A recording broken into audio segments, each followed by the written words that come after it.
The first reading came in wrong, and I knew before anyone told me what it meant. I was 3 levels down in the low-fathom vault, elbow deep in a dead language nobody alive but me could parse, when the harbour boys lit red and the old contact bell, the one we keep more out of ceremony than need, started ringing on its own. 10,000 years of silence, and the Cartographer concordance had finally come back to finish their survey. My name is Ren Calder. I am the last archivist of the Hush lineage, which is a fancy way of saying I am the only person on this planet who can still read what the concordance wrote about us the day they decided we were finished. They came down through cloud cover at first light, 6 ships in a slow ceremonial spiral, the way I'd been told they always arrive, unhurried, methodical, certain. The concordance does not invade. They catalogue. They had logged this coastline 10,000 years ago as a closed file, a world that had killed itself in fire and silence, and they were returning now, on whatever calendar they keep, to confirm the closure and claim the wreck for parts. I watched the lead vessel settle onto the old landing scar, the Hush itself, the crater-flat stretch of drowned ground where their first survey ship had touched down 10 millennia before and never lifted off again, not because we destroyed it, but because they'd abandoned it the moment their instruments told them there was nothing left worth the fuel to retrieve. That abandoned hull is still down there. We built around it. We built under it. We never moved it, because the day they came back, we wanted them looking at exactly what their own charts promised. The survey marshal came down the ramp first. Tall, segmented armor the color of wet slate, a recorder unit strapped across a chest already humming, already certain. 12 more behind her, weapons holstered, because you don't draw a weapon on a grave. That's their custom.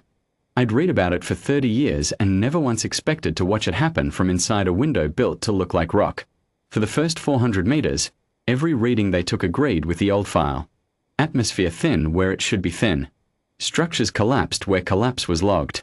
Their instruments are good. They are not wrong instruments. They are only 10,000 years out of date, and that gap was the whole of our plan. The marshal knelt at the lip of the old crater and pressed a gloved hand to the original hull plating, and I watched her shoulders ease, the particular ease of a soldier confirming a hard thing so she can finally stop carrying the question. Closed file. Confirmed. I could read it in her posture before her translator ever spoke a word. One of her escort, younger by the way he held his rifle, called out a salinity reading from the tide pool at the crater's southern lip. Wrong salinity. Fresh water bleeding into salt where 10,000 years should have erased the difference entirely, because no engineered thing survives that long unmaintained. The marshal didn't even turn. She logged it as runoff, an old mind correcting a small irritant before it could become a question, and moved her hand flat against the hull plating to take her confirming reading. I watched her choose not to see it. I understood that choice.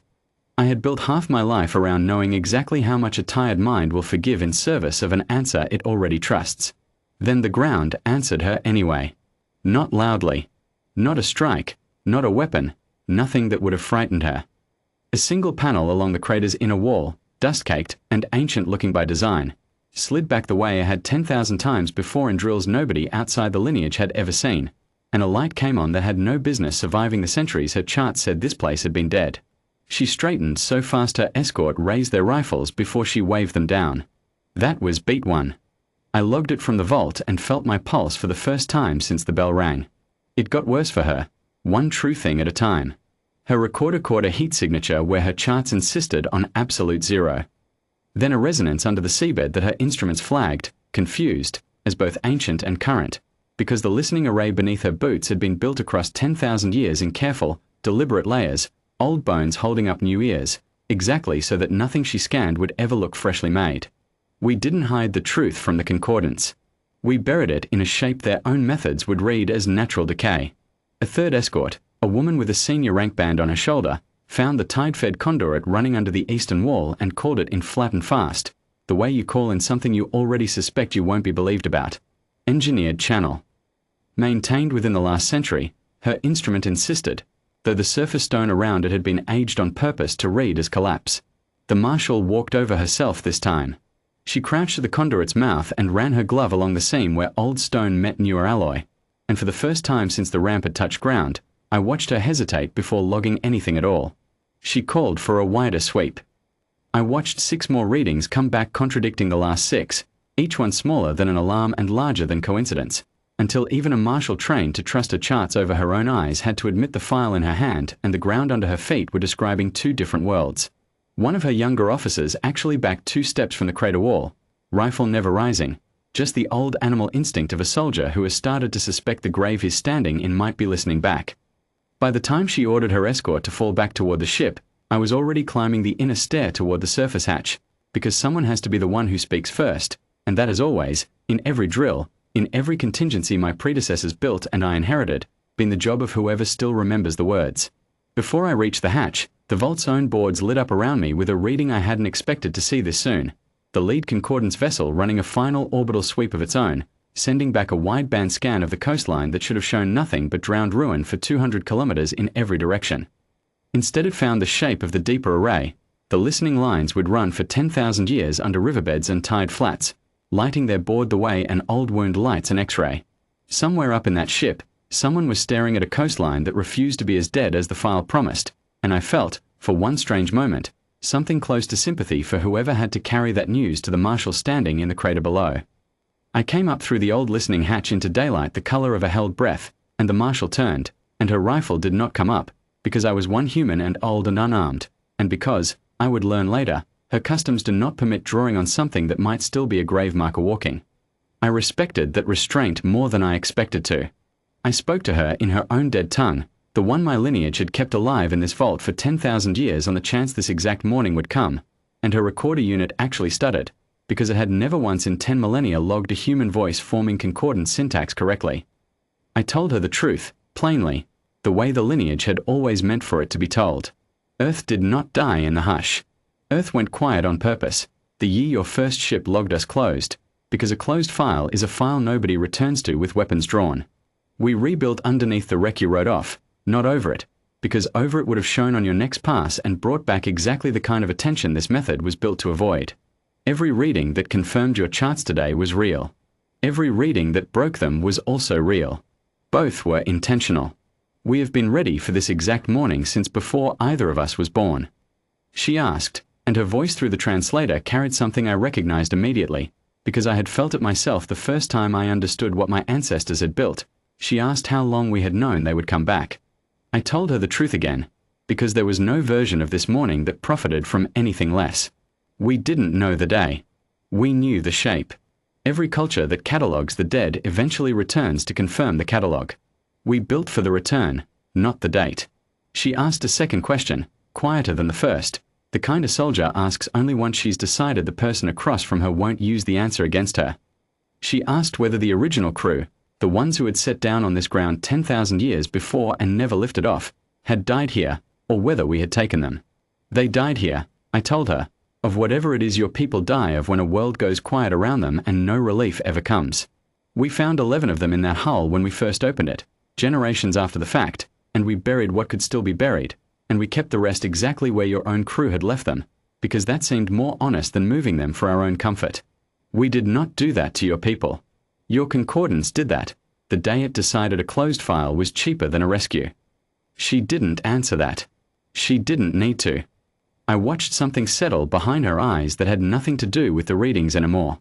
She looked past me, down into the crater, at the old buried hull her ancestors had abandoned without a second glance, and something in her bearing changed.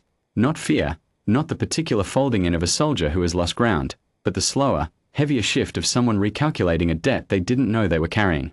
Her people had written us off as finished and left without ceremony, without retrieval, without so much as marking the grave they assumed they'd made. That, I understood watching her, was the wound underneath her readings. Not that we'd survived. That they'd left us for dead and never once come back to check until the calendar made them. I did not ask for an apology. The lineage was never built to extract one. I asked for one thing only, that she correct her record, here, with me, before she left, not because we needed her fleet's accounting to feel real, but because accuracy was always the entire point of 10,000 years of patience. We didn't bury an army under that crater. We buried the truth, layer by layer, and waited for someone with the authority to read it correctly.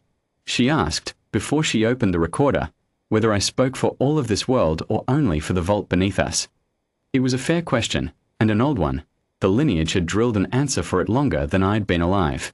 I told her I spoke for the method, not for a government, because the method was the only thing built specifically for this morning. Whatever Earth had become above the waterline, in its cities and its councils and its own long arguments about itself, none of that needed to be her concern today. Today there was only a closed file, and the two of us standing close enough to fix it. She opened the recorder herself. I watched her hands, steady despite everything, strike the old entry and enter the new one in her own formal hand, the concordance characters for closed and dead replaced with the characters for closed and answered, while her escorts stood in a loose ring around us, weapons still lowered, watching a thing happen that none of their training had a category for. When she was finished, she asked what we wanted of her fleet now that the file was corrected. Nothing, I told her. Go home. Tell your concordance the truth, the whole truth, including the part where you left without ever burying your own dead crew in their hull, and let that be the debt your people carry forward instead of ours. We are not interested in your apology, and we are not interested in your fear. We only wanted the record to finally match the ground. She left at dusk, the 6 ships lifting in the same slow ceremonial spiral they'd arrived in, climbing past the last grey light until their running lamps were indistinguishable from the first stars coming on over the drowned coast. I stood at the crater's lip long after the last engine glow had folded into the clouds, the tide already starting to creep back over the southern pool where the wrong salinity reading had started all of it, feeling, for the first time in 30 years of guarding a language nobody else alive could speak, the particular weight of a debt finally set down rather than paid. I went back down into the vault that night and did the only thing the lineage had ever truly asked of me.